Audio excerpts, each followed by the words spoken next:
Hi guys, इस video में हम लोग बात करने वाले एक ऐसे फैशन स्टोर के बारे में जो आई थिंक पूरे इंडिया में धीरे धीरे छाता जा रहा है। Yes, I am talking about one and only Zudio के बारे में। अब ज़ूडियो स्पेशलिटी ज़ूडियो की है कि वो ना तो कोई बड़े बड़े ब्रांड एंडोर्समेंट करता है और ना तो किसी सेलिब्रिटी से अपना प्रमोशन कराता है, फिर भी वो बड़े बड़े ब्रांड जैसे रिलायंस ट्रेंड्स या फिर H&M या फिर ज़ारा जैसे बड़े बड़े ब्रांड्स को कंपटीशन दे पा रहा है। अगर हम इसके बिजनेस मॉडल की बात करें तो काफी ज्यादा फाइनली ट्यून्ड है इसका बिजनेस मॉडल। अगर हम बात करें स्टोर की जगह की या फिर स्टोर के डिजाइन की या फिर कपड़ों के प्राइस की, सब कुछ एक काफी सिस्टमैटिक स्ट्रेटेजी के अंदर काम करता है।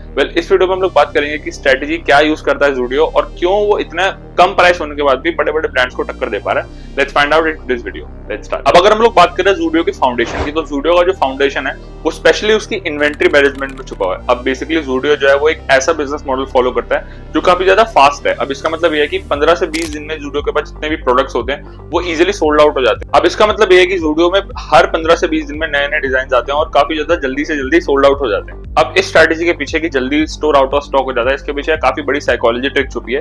अब इसका मतलब ये है कि जब लोगों को दिखता है कि स्टॉक जो है वो काफी जल्दी आता है और काफी जल्दी आउट ऑफ स्टॉक हो जाता है, तो लोगों के अंदर एक इंपल्सिव बिहेवियर स्टार्ट हो जाता है कि उनको जल्दी बाय करना है। और ज़ूडियो जो है वो इस बिहेवियर को परफेक्टली एक्सप्लॉइट करता है और जल्दी से जल्दी अपना जो सामान है उसको आउट ऑफ स्टॉक करने की कोशिश करता है। अब ज़ूडियो का जो स्टॉक है वो इतना ज्यादा क्वांटिटी में प्रोड्यूस नहीं होता। इसका मतलब ये है कि स्टोर में जितने ज्यादा सामान आता है ज्यादा से ज्यादा टाइम वो आउट ऑफ स्टॉक चले जाता है। तो इसका मतलब ये है कि अनसोल्ड इन्वेंट्री का जितना भी रिस्क है वो कंपैरेटिवली ज़ूडियो में बाकी ब्रांड्स के हिसाब से कम रहता है। अब ये जो मैकेनिज्म है क्विक इन्वेंट्री का, इससे जो ज़ूडियो की कैश साइकिल है वो काफी ज्यादा रैपिडली ग्रो होती रहती है। इसका मतलब ये है कि कैश ज्यादा आता है और जल्दी से जल्दी जो प्रोड्यूस है वो बनता है और जल्दी से जल्दी वो बिक जाता है। तो इस वजह से जो कैश साइकिल है पूरे ऑल ओवर ब्रांड की वो काफी ज्यादा फ्रीक्वेंटली चलती रहती है। पहले अगर हम लोग बात करें ज़ूडियो के स्पेशल एस्पेक्ट की, तो वो इसका रहेगा मार्केटिंग का।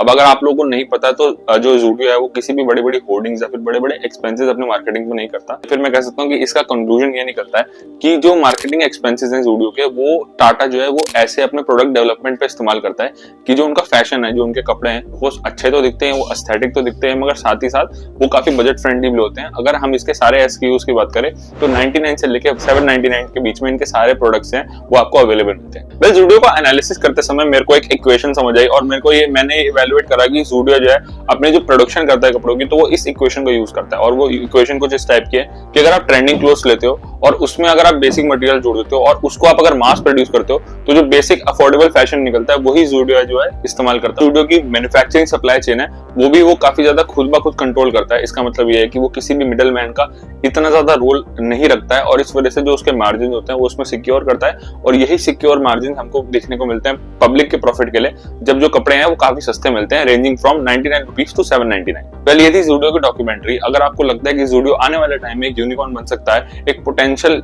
बिग थिंग बन सकता है स्टार्टअप कल्चर में, तो प्लीज कमेंट्स में जरूर बताना and follow for more updates.